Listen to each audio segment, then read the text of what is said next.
Hey guys, I'm Andrew Henderson from Nomad Capitalist, nomadcapitalist.com, and the author of this book called Nomad Capitalist, available on Amazon, which will show anyone how they can become a global citizen and live the nomad capitalist lifestyle. And in today's video, I want to talk a little bit about some of the misconceptions that surround bringing your spouse into the nomad capitalist lifestyle, and specifically giving citizenship through marriage. Now let me explain. In this video, I'm not going to be talking about countries where you can go and you can get citizenship by marrying someone. Quite frankly, I think that that's fraught with a lot of potential problems, and that you should marry someone who is actually a fit and not just to get a passport. There's a lot of potential problems there.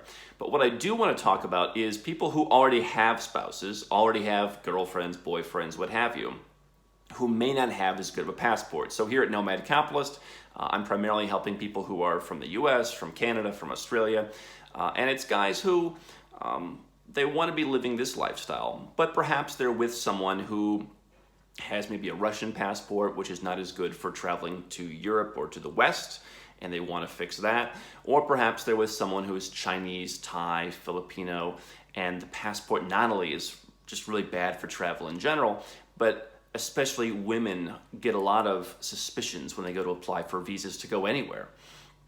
In fact, Thai women, Filipino women, sadly, often are the victim of many stereotypes at embassies all around the world. And so people come to me and they say, hey, as part of my nomad capitalist strategy, I'd like to be able to get my partner or my spouse a second passport so that they can travel with me. I don't want to just be limited to staying here in Thailand or staying in the Philippines. We want to be able to go to Europe and go to other places. And the misconception that comes up occasionally is that, well, hey, as soon as we get married, I can just give my spouse this passport that I have. Or in another example, I have someone that I've been talking to recently who says, hey, I'm going to get rid of my US passport, but I think I qualify for a British passport. And so once I get the British passport, I can just add on my spouse. And unfortunately, it doesn't work that way. Now, I've gone through this process long ago when I was almost getting married. I went through the US fiancé visa process, and I can tell you, it's pretty intense.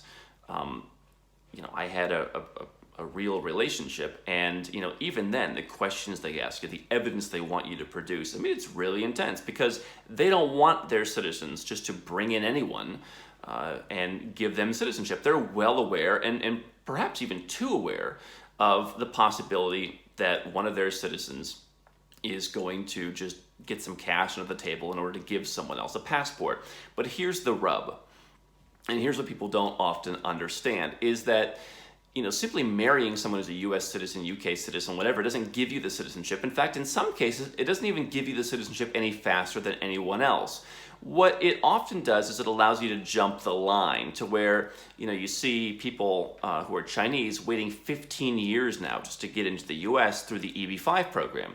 Even investors from China are waiting over a decade to get into the United States. Whereas if an American were to go out and marry someone from China, they would ostensibly be able to come in a lot faster.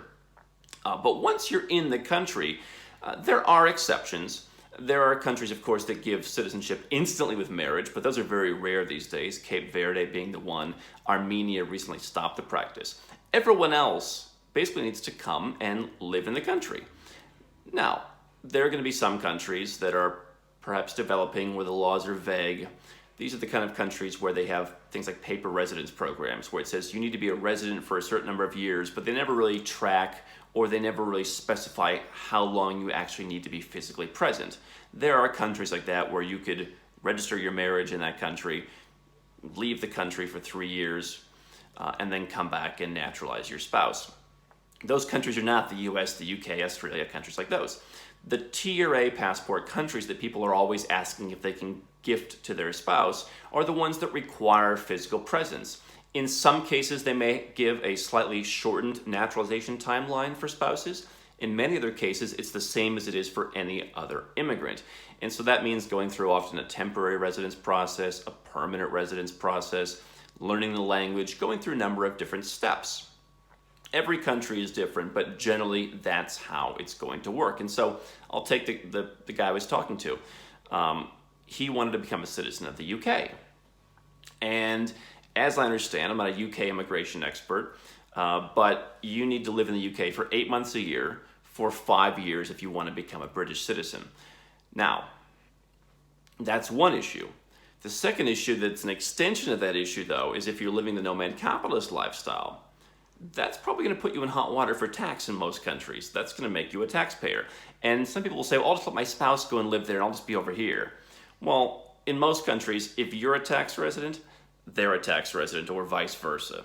So, spouses who are sponsoring each other, who are bringing each other into the country, that's going to be a tax issue. And so if you're someone who, for example, has left Canada or Australia or the UK, become a non-taxpayer there, to go and live in Thailand where taxes are very favorable, only to meet a Thai partner, and then only to bring them to some other country and jump back into the frying pan of 40% tax, probably doesn't make a lot of sense. On the other side of the equation, I can tell you that there's probably no country in the world that I want to spend 8 months a year in. It's not a matter of paying tax. It's not a matter of finance. It's just a matter of I like to have several bases around the world. I like to travel. And sometimes for business, I need to travel. And a lot of these T or A passport countries wouldn't even grant a waiver to say, hey, Andrew, you're the nomad capitalist. We understand you've got to travel for business, so you get a waiver for the 8 months. In many cases, that's not really something that you can do. So you've got to be committed not only to, in many cases, paying tax to get your spouse that passport, but also being in a country that you may not want to be in for that much of the year. And so those are two very important considerations for nomad capitalists. Obviously, for the average person, paying tax is just part of the game. Paying high taxes is perfectly acceptable, and spending your entire life in one country is relatively normal. But obviously what we talk about here is not exactly normal. And so these are the important considerations that you have to go through when you're looking at giving your spouse a passport. Unless you're going to marry a Cape Verdean, or unless you're Cape Verdean and you want to give them your passport, that's probably something that you're going to have to do. So what I'll look at is people who come to me for help. I'll say, okay, you want your spouse who's Chinese, for example, to have a passport. It's oftentimes a lot better just to go out and pay the $100,000, get them an economic citizenship from one of the Caribbean countries or some other country, and avoid the time and opportunity costs, the paperwork costs, the bureaucracy, as well as the tax of dragging them into some country where they have to spend the next 5 years that you may not want to be. On top of that, your ability to get you and your spouse an additional passport through that means might make sense, that in case your country ever goes crazy and imposes some new wild tax rules like the U.S. has, that then you have the option to no longer be a citizen of that country as well. There are other possible solutions. If you have, for example, a Russian spouse or a Turkish spouse, and they're only really limited in going to Western countries, let's say you want to spend part of your summer in Europe, maybe a European residence permit that never leads to citizenship, never gets you embroiled in all that stuff, but that can be set up in a tax-optimized way. Maybe that makes more sense than actually going out and getting a passport if the person you're with already has a halfway decent passport, just not for the places you want to go. So there are a number of different options. There could be fast-track naturalization that have no tax consequences. There are lots of different things that you can do that involve getting passports, getting residencies, but it's important to know, in summary, that you can't just give away a citizenship to someone else just because you're married to them. There's often going to be a lot more involved, and unfortunately most people don't understand that. If you want to find out more about second citizenships and living the nomad capitalist lifestyle, there's two things you can do. Not only can you get our book on Amazon, but you can subscribe to our channel here, because we're always putting out new videos discussing what I've learned over the last more than a decade of doing this stuff. Also, you can go to nomadcapitalist.com, where we've got a lot more in-depth articles, a lot more resources, and you can plot your next move from there.